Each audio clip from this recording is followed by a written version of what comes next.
tujielekeze zaidi kwenye kuzuia, na kwa hiyo maafisa wenu wa TAKUKURU katika ngazi zote wajipange kwenye kuzuia.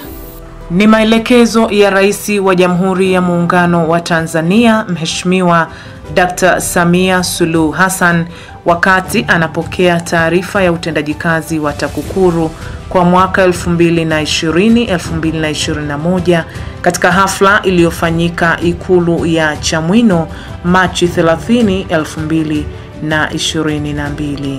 Rais Samia aliagiza TAKUKURU kutoa kipaumbele katika kuzuia vitendo vya rushwa. Makala hii inaangazia mafanikio ya programu ya TAKUKURU Rafiki, ambayo ni moja kati ya afua zinazotumiwa na TAKUKURU kuzuia vitendo vya rushwa. Programu hii imelenga kuongeza wigo wa kuwashirikisha wananchi na wadau katika mapambano dhidi ya rushwa.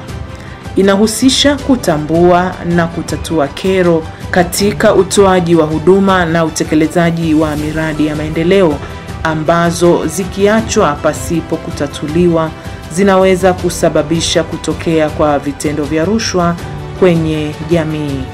Mafanikio ya programu ya TAKUKURU Rafiki ni dhahiri. Sisi kwa uono wetu ambao tulikuwa tuadhani nasema hii itakuwa ni rushwa nini mpita, ni kwa nini kwamba nguzo karibuni 8 zimeenda kwenye kata ya wenzetu, lakini huku vijana wetu waambiwa kwamba wanunue nguzo na wachimbishe mashimo, lakini huku kwa wenzetu kata ya wenzetu basi mkandarasi kaamua kuchimbisha mwenyewe nguzo zote 7, kachimbisha, kafanya kila kitu, lakini huku kwetu kasema tu vijana wachimbishe mashimo.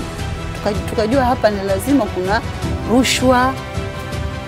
Kwa hizi kadhia ambazo tumezieleza, kwa mfano nguzo kupitishwa tofauti na ramani inavyoelekeza, lakini wananchi kuchimbishwa mashimo kinyume na utaratibu, hivi ni viashiria vya rushwa, kwa sababu mradi uko site, kila mwananchi anatakiwa afikiwe kama ramani inavyoelekeza, alafu mwananchi anaambiwa hapelekewi nguzo mpaka anunue. Hivyo ni viashiria vya rushwa. Tunashukuru alhamdulillah, kero hili litatuliwa bila wasiwasi. TAKUKURU Rafiki na mkandarasi pamoja na sisi tumekaa meza moja tukazungumza, basi kero ikatatulika. Mpaka sasa umeme wawaka.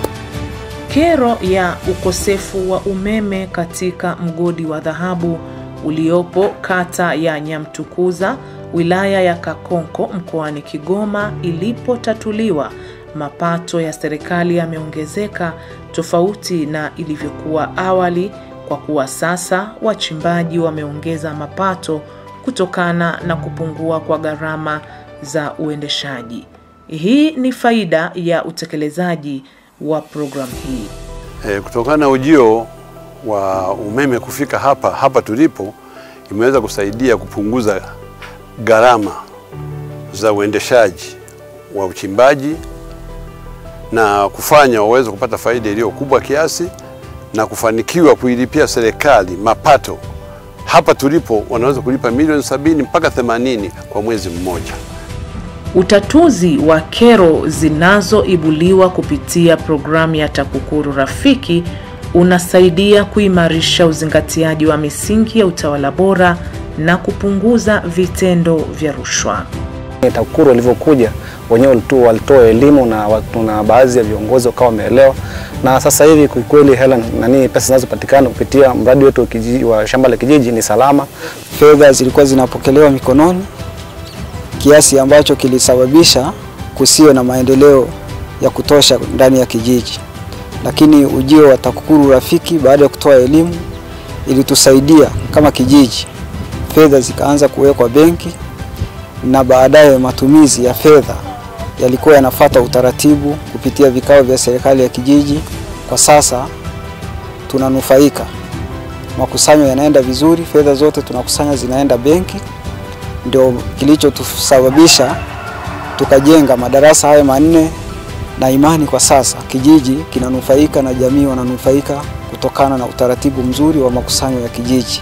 Kwa mwaka huu mpaka hapa tulipo, kijiji kimekusanya kwenye akaunti yake milioni 60 kutokana na shamba la kijiji.